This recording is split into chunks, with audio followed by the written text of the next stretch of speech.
poser ma question en français car elle s'adresse à Monsieur Cage. Enfin, Monsieur Cage. C'est une question qui vous a été posée, qui vous a été posée énormément de fois, mais je vais vous la poser avec énormément de sérieux. J'ai fait la démo de Bayon, j'ai fait Heavy Rain, et je comprends pas pourquoi vous continuez à faire des jeux vidéo dans le sens... Non mais vraiment, je la pose vraiment sérieusement, c'est vraiment avec énormément de sérieux que je la pose. C'est très sympa, vraiment, c'est super sympa de rire. Riez pas, s'il vous plaît. Alors, vas-y, finis ta question. En ayant, par exemple, fait la démo de Bayon, j'ai eu beaucoup de mal à m'impliquer en tant que joueur. L'usage de QTE, pour moi, ça... J'arrive pas à avoir de connexion en fait avec vraiment les personnages joués. J'y arrive pas, je sais qu'il y a beaucoup de gens dans ce cas-là. Je comprends pas vraiment pourquoi vous restez dans le média du jeu vidéo. Rien qu'en faisant des films, vous auriez déjà plus de moyens, rien qu'avec. Vous êtes limité déjà par la puissance de la PS3, vous pouvez avoir plus de moyens en faisant des films, en performance capture. J'ai vraiment du mal à comprendre.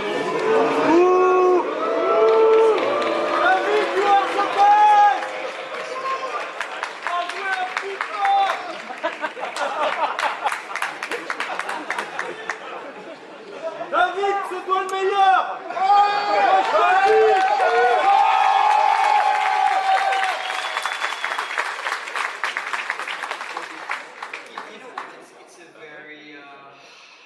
It's a discussion between people who need a certain type of gameplay, have certain expectations for what a video game could be or not be. And that's fine. I mean, there are many video games out there giving you the kind of experience that maybe you expect. Maybe Beyond is trying something different and maybe it resonates with some people out there, the way Heavy Rain did. Different people have different expectations. We're just trying to create games for people who have these expectations. They want a deeper connection, emotional connection to the experience maybe in action games. Different people, different tastes, different games.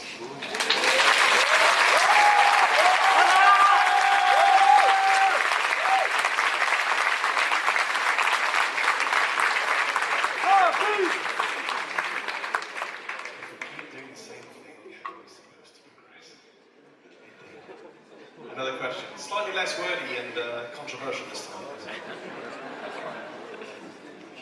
Hi, I have a question for Aaron. So basically everyone saw that the game was a movie. So I wanted to know if you got like an award or achievement award for this performance, for this character, for the hard work, the effort, the time you spent on this. Do you think it would be rewarding enough for everything that you've done? You mean like compared to a movie and then, you know, it's funny because I never, I feel like it's not something you ever think about when you're making something. Like the reason I'm an actor is because I absolutely love to act. And the reason why I keep doing it is I keep wanting to push myself, I keep wanting to learn more, and I keep being fortunate enough to get to do new, different things. And every time I learn more and get to work with really wonderful people. And I've walked away from this experience just you know, so moved by the people I've worked with and so excited to be a part of something that I think is, you know, so interesting. So that's all I really think about.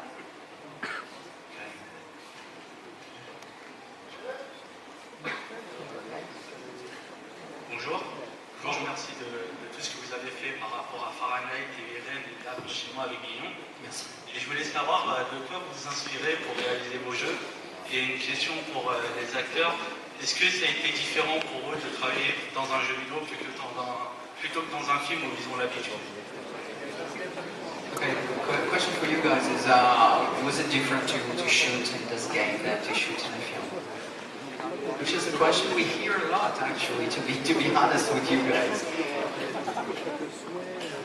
A lot of the things that we've you know, spoken of, the fact that in a film, you know, you have a set, you have wardrobe, you play to one camera, and when you do this kind of motion capture, you just have absolutely nothing. You're surrounded by, as Willem said, 65, 70 cameras. So all the things that at first you perceive as constraints, no wardrobe, no sets, etc., actually become incredibly liberating, incredibly freeing as an actor. And something else that occurs to me that's very specific about this, because the process, okay, you're shooting this material in a certain way. As actors, we're creating this material, and then it becomes something very, very different. So, and because it's not photographed, and it's not photorealism, and it's not naturalism, because it's not photorealism, naturalism that we recognize, a realism that we're acting. Our biggest job is to inhabit the characters and keep the scenes engaged and true as we can. And the funny thing is, because this process afterwards is so elaborate and so many goes through so many filters, you're really free because you don't have to worry about what things look like. You only have to worry about inhabiting them and staying true to the story. Sometimes that's difficult to do because somewhere, either a vanity or an egocentric part of you or something intercedes and makes you get ahead of yourself and stand outside of the scene and wonder where it's going.